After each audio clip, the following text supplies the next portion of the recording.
To those stepping towards love, take a moment and look deeper. Before you build a life or bring children into the world, know who stands beside you. Truly, know them.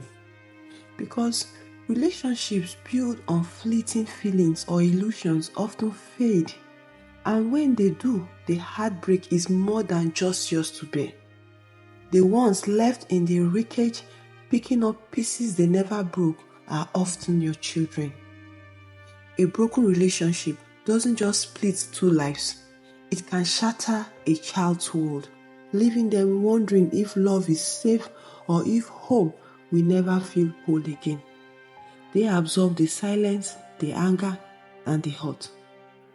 Every choice you make, every unresolved pain you carry, becomes a weight they never asked to hold.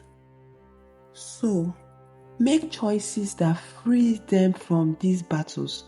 Let them grow in a home where love feels gentle, where they feel safe, where they don't have to question whether they are loved, because the love you choose now isn't just for you. It is a foundation they will carry forever. This is my story. My name is Amina, and I was born in Jalingo, Taraba State, Nigeria. I grew up surrounded by the sound of the rivers and the busy market, but my home was never peaceful. I was born into a broken family. My parents couldn't stay together, and after they separated, my mother left. She still called sometimes, but it wasn't the same. I went on to live with my dad in his mother's house. Life with my dad was hard. The house was always full of people, relatives who never seemed to like me. No matter how much I tried to fit in, I always felt out of place. It was just me and my dad now, but he was always distant, lost in his own world. I kept thinking that if I tried hard enough, maybe we could be a family again. But the more I tried, the more I realized it would never be. I always felt like an outsider, and it felt like I was invincible. Then one day, something terrible happened. Something that changed my life forever. It was Christmas 2018. I was only 13 years old then. My father called me into his room and I felt a spark of hope. He said he wanted to talk about how I should style my hair for the holiday. I was thrilled. For once, he was paying attention to me, and I thought it would be a nice moment, something special between just the two of us. I went into his room hoping for a simple moment of connection. My father showed me different hairstyles, and for a while it seemed like just another normal conversation. But suddenly, everything changed. What began as something harmless soon felt uncomfortable and frightening. His touch, which once seemed like part of a regular conversation, felt wrong, and I instantly pulled away. His expression changed. The warmth in his eyes disappeared, replaced by something colder. His voice grew harsh as he did terrible things with me. When he was done, he told me that if I ever told anyone what happened in his room that day, I would regret it. He said, in fact, no one would believe me and that I would be the one in trouble. I froze. I couldn't move or speak. Fear gripped my chest and a heaviness settled in my heart. I didn't know what to do or how to stop him. The person who was supposed to protect me had become the one I was scared of. The tears started to fall and I cried bitterly, feeling helpless and lost, unsure of where to turn. The weight of his words and evil actions lingered in my mind. I felt dirty and used. It crushed me even further. From that day, my life was never the same. It became a recurring affair. My dad would find ways to use me inappropriately whenever he could. He took advantage of my vulnerability, manipulating every moment I spent around him. The abuse became constant, and each time he would remind me to keep quiet, telling me that no one would believe me even if I spoke up. I felt like I was trapped in a prison with no way out, bonded by fear and shame. The only time I am free is if I'm in school or I am on my monthly flow. Severally, I tried avoiding him. Most times I lie that I am on my monthly flow, but whenever he finds out I lied, he would get angry and punish me. His punishments were cruel. Every day I felt more and more trapped. At school, we could pretend the pains wasn't there, even if it was only for a short time, but even there, it was hard to escape. My grades started slipping and I couldn't focus on anything. The weight of everything happening at home was too heavy to carry. I wanted to tell someone, anyone, but I was too scared. The fear of not being believed kept me silent. Every day felt like I was drowning in a sea of confusion, shame, and isolation, and I didn't know how to get out. Years passed in silence. Each day felt heavier than the last. I kept my secrets, telling myself I had to survive. Then one day, my dad announced he was going to get married. For a brief moment, I allowed myself to hope. Maybe, just maybe, this new chapter of his would mean he would leave me alone. I thought that his new wife might feel his time and attention, and maybe, just maybe, he would stop hurting me. But I was wrong. Nothing changed after his wedding. The abuse continued just as it has always been. I was trapped in the same nightmare with no way out. Every day felt like a battle, and I began to believe that escape would never come. There was one moment that still haunts me to today. The day my grandma walked in and saw what her son was doing to me. I thought that finally someone would step in and protect me. But she just stood there watching before quietly turning and leaving the room. Later, she found me alone weeping and told me to keep quiet, to not cause any trouble. Her words left me numb. I don't understand why she didn't protect me.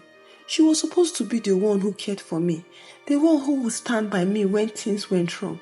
But instead, she turned away, leaving me to face everything alone. There were times when I thought about telling my mom everything when she calls, but my dad would always be right there, listening. I could never speak freely. I even tried to contact her through Facebook once, using a relative phone, but my father found out and punished me severely for it. I felt hopeless. The worst part came when my dad said something that still haunts me. One day, immediately after he had satisfied himself hurting me, he casually told me that his wife would be his first wife and I would be like a second wife to him. He stated that I remind him more of my mother and that my future husband will enjoy me more, but he will have to enjoy it first before him. His words hurt more than anything. I didn't know what to do. I cried my eyes out, begging him, pleading him for him to let me go, to free me from this bondage. I had no one to turn to, and no one seemed to care about my pain. I was stuck and I felt like there was no way out. One day, I started feeling terrible in my stomach. It hurt so much, but when I told my dad, he just laughed it off. He told me it was nothing. But then, one morning, I fainted and they rushed me to the hospital. After the doctors ran tests, they told me I had ovarian cyst. The doctor said I needed surgery, but my dad refused to pay for it. He said he wouldn't waste his money on me, that if I die, it is my loss and that of my mother's. He said he is a man and that he can have more children without stress. Things only got worse. After I got married and moved out, I hoped things would get better, but they didn't. My dad still came over to my grandma's house whenever he felt like it and forcefully take advantage of me. It felt like there was no escape from me. There was no one and no way to stop him. My grandma didn't stop him either. She would tell him to take me outside her compound whenever he wants to discipline me, so I don't die in her compound. But she never for once tried to stop him from the evil he does with me. I was my father's slave. One day, my father called me.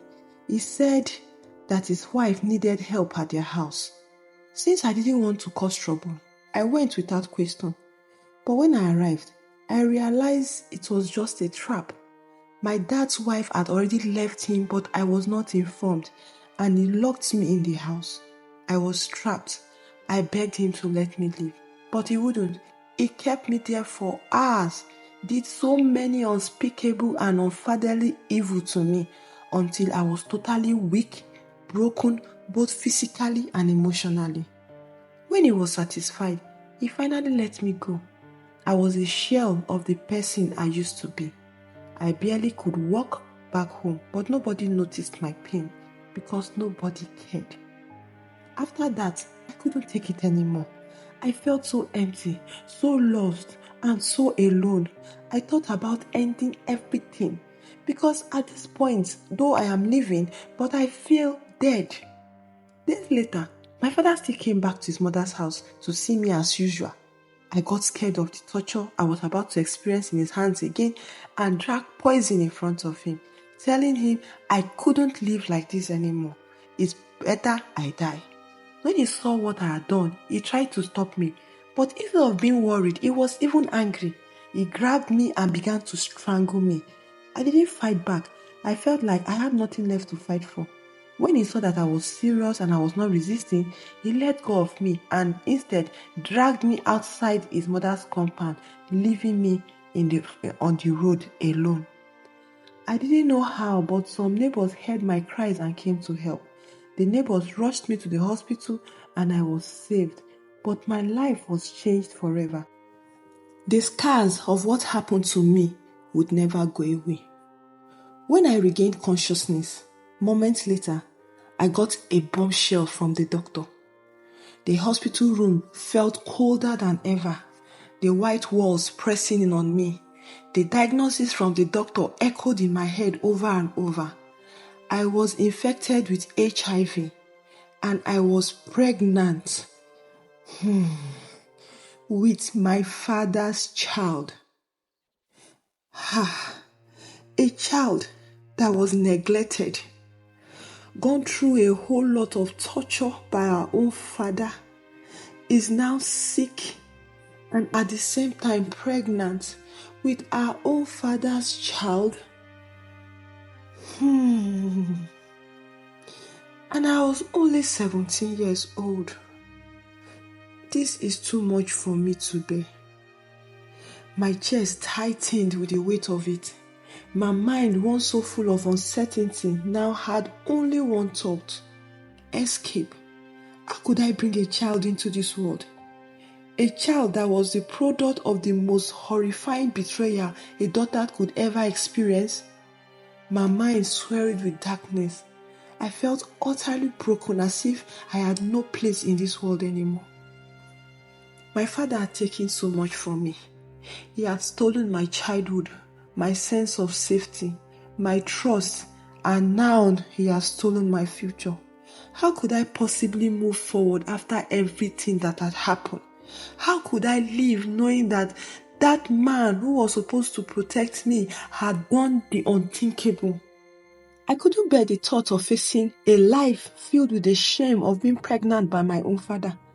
The thought of carrying this cursed child, a reminder of everything that had been taken from me. It was too much. I felt trapped in my own skin, suffocating under the weight of it all. The doctor must have seen the look in my eyes because he quickly left the room. And when he returned, he sat beside me, his expression full of sorrow. I didn't know what to say. What could I possibly say? How could I explain the unbearable pain that had crushed me, the life I had been forced to endure? I know you must feel broken, he said gently, his voice soft but firm. But you don't have to go through this alone. I will help you. I broke down in that moment. All the walls I had built up around my heart came crashing down, and I couldn't stop the tears. I poured my heart out to him, telling him everything about my father, the years of suffering, the abuse, and the betrayal. I couldn't keep it inside any longer. The weight of my pain, my shame, my anger, it was too much to bear. I didn't know what to do anymore. I whispered through my tears. I feel like I have lost everything. My father, the man who should have protected me, has destroyed me in ways I never thought possible. And now I carry his child. The doctor's face hardened with grief and disbelief. He listened quietly, his hands clutched tightly in his laps. When I finally finished telling him the story, he took a deep breath and made a promise. We will make sure you get the help you need. This is not your fault. You are not alone. I will make sure your mother knows. We will take it from here. True to his words, the doctor helped me contact my mother. The call was brief but full of pains. When I told her everything, I could hear the heartbreak in her voice. I felt the weight of the devastation she was experiencing, and in that moment, I realized just how much pain I have caused her. But it wasn't just about my mother's heart that was shattered. The doctor took the necessary steps, reporting the situation to the police. My father was arrested soon after. His betrayal was laid bare for everyone to see. But even as the law closed in on him, I couldn't escape the feeling that the damage was already done. Nothing would ever undo what had been done to me. In the days that followed, I tried to process what had happened.